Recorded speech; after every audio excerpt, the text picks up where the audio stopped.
Hey everyone! Today we are diving into Sirui sniper lens series, taking a closer look at what these lenses bring to the table in terms of performance, unique features and overall value. And by the way, we're actually shooting this video with a Sirui 33mm at f1.4, so you can see exactly what these lenses look like in action. Let's jump right in and see if they live up to the hype.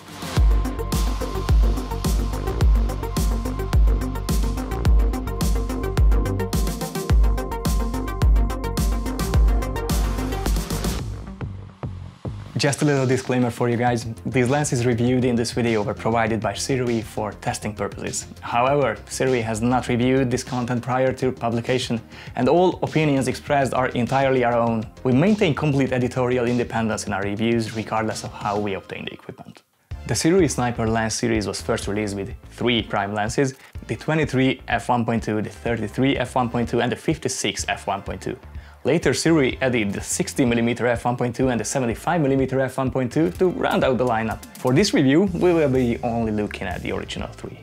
When you first receive these lenses, you'll notice they come in a really well-designed storage box.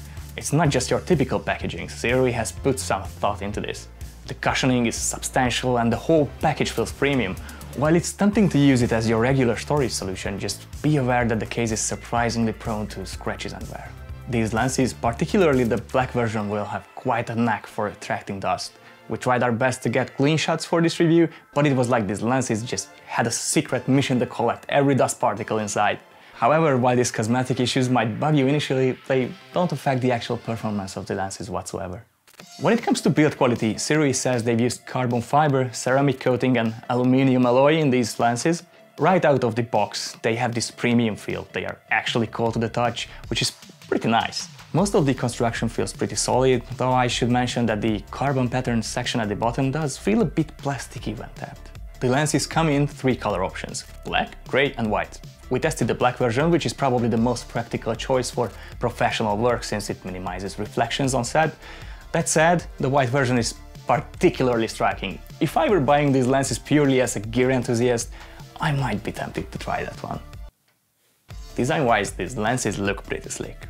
The black version features a subtle carbon pattern, and the focus ring has this really nice, easy-to-find texture that is just super helpful when you're shooting in low light. There's a neat blue accent stripe, and the lens markings are all clear and easy to read, with a prominent Sirui logo and focal length information.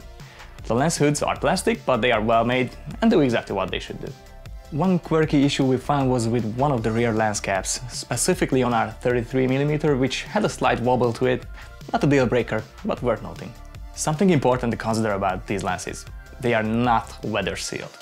There's no rubber gasket on the mount, so while they can handle a few drops of rain here and there, you will need to be careful in wet conditions. Also, these lenses tend to pick up scratches pretty easily, especially on the lower portion.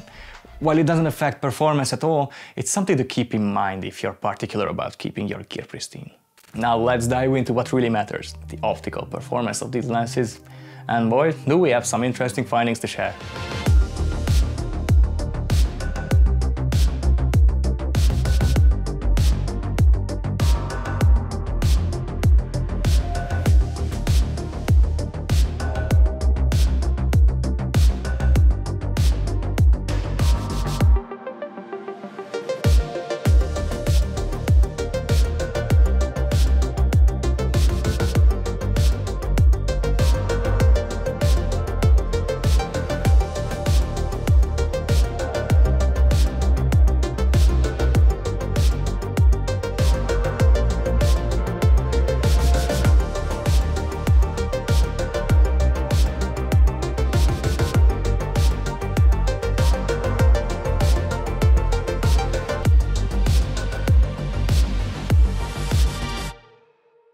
Let's start with sharpness.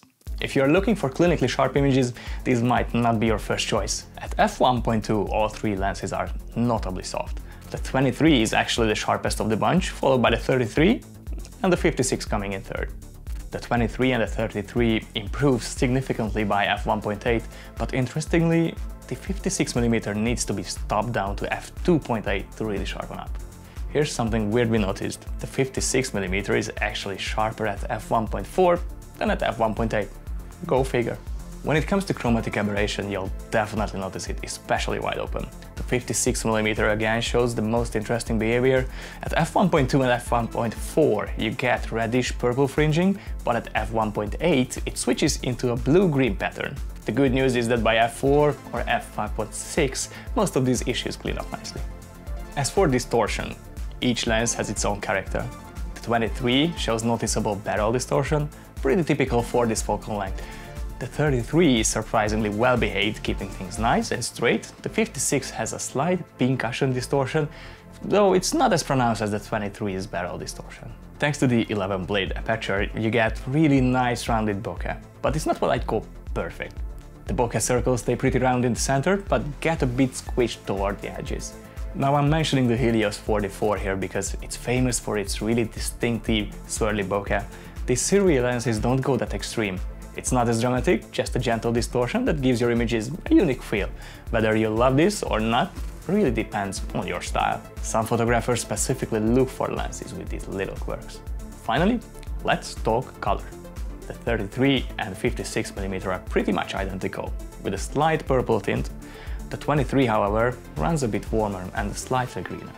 Something to keep in mind if you're planning to mix and match these lenses in your projects. Now, let's talk about what these lenses can do for video work. If you are a cinematographer, you're probably already intrigued by the f1.2 aperture across the lineup. And I've got good news. These lenses really deliver for video. While they might not be the sharpest lenses out there, they actually pair beautifully with cameras like the FX30, which tends to almost be too sharp out of the box.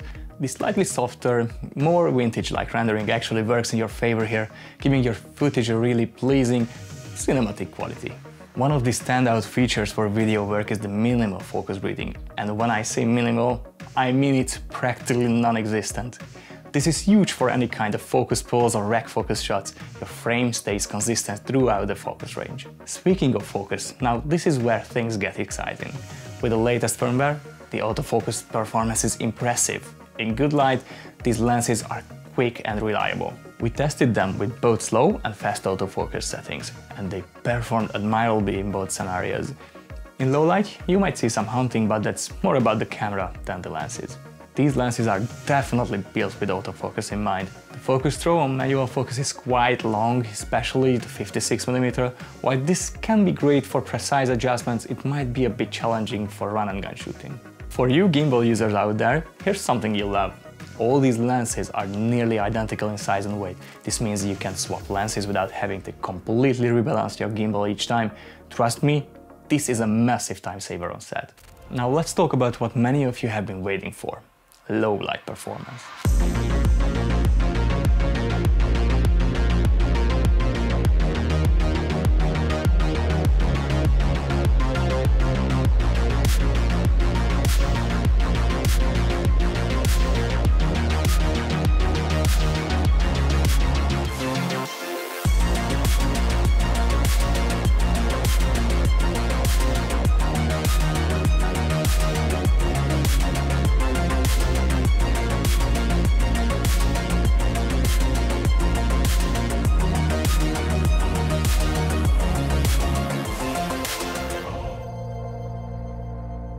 This is where that f1.2 aperture really shines.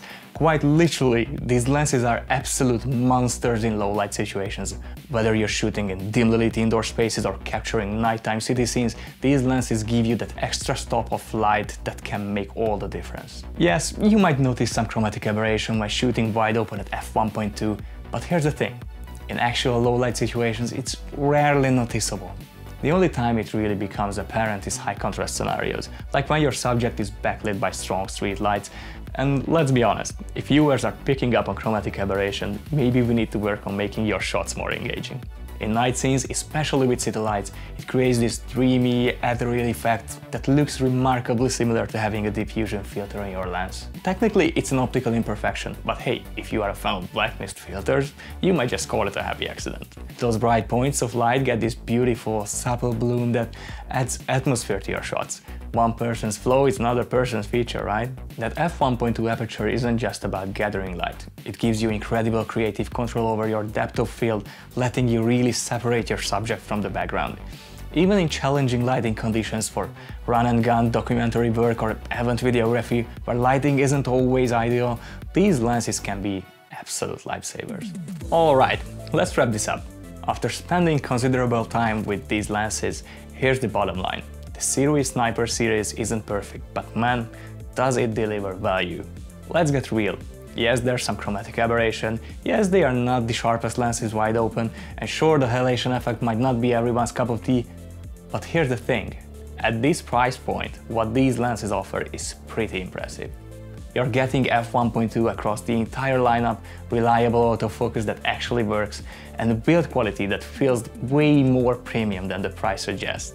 The uniform size and weight makes them a dream for gimbal users, and that minimal focus breathing is a godsend for video work. For beginners, these lenses are an absolute no-brainer. You're getting a professional level feature set at an entry-level price, and for the pros, if you understand these lenses' characteristics and plan accordingly, they can be incredibly versatile tools in your kit. What really sets these lenses apart is their character. The slight softness and halation might be technical flaws, but in a world where everyone's chasing clinical perfection, these lenses offer something different, a unique look that some photographers and videographers are actually paying good money to achieve in post. So, would I recommend the Sirui Sniper series? Absolutely. Just know what you are getting into. These aren't your clinical, perfect in every way lenses, but they are reliable workhorses that can produce beautiful results, especially if you embrace their quirks. If you found this review helpful, don't forget to hit that like button, subscribe for more gear reviews, drop a comment below if you have any questions about these lenses. I'd love to hear your thoughts. Thanks for watching, and I'll catch you in the next one.